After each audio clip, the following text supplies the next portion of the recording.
তোর কান্না সবাই দেখে নিল। ঠিক আছে, সকালে কিন্তু আমাদের খাওয়া হয়ে গেছে।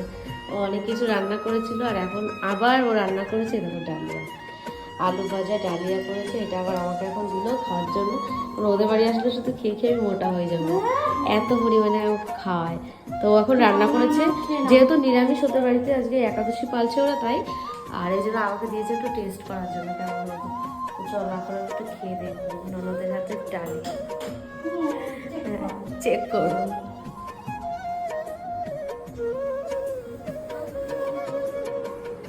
এই পিউ, আর এইদিকে দেখো ওই স্কুল থেকে এসেছে, স্কুল থেকে এসে এখন আঙুর ফল খাচ্ছে, তাই তো?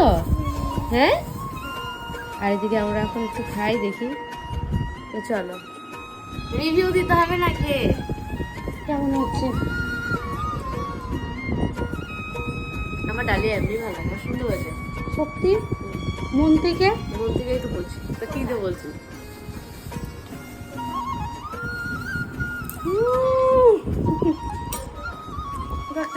ভালো হয়েছে না বল? শোনো একটু খাবি, কেমন আছে? কি বললি?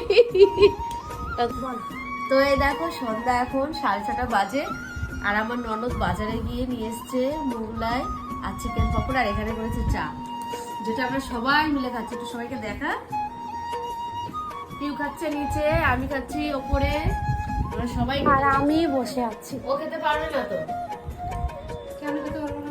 ওর হচ্ছে একাদশী, আজকে নিরামিষ, ও কিছু খাচ্ছে না, আর ওর সামনেই আমরা খাচ্ছি বসে বসে। চাটা দেখা, তোর হাতের চাটা আমার ভালোই লাগে। আর কেউ কে আমার মতো মোগলাই খেতে ভালোবাসো, আমি সব খেতেই ভালোবাসি, তার জন্য তো রোগা। তো এই দেখো আমরা বাড়ি চলে যাবো বলে দেখো সত্যি সত্যি এমন কান্না করছে, দেখো এখান থেকে এইটুকু শুধু বাড়ি। তুই পরশুদিন তো যাবি, পরশুদিন যাবি তো বাবা। সবাই দেখে নিল তোর কান্না, সবাই দেখে নিল। কাঁদে না মা, আমরা তো আবার আসবো, আবার আসবো তো, কাঁদে না। Tata, by.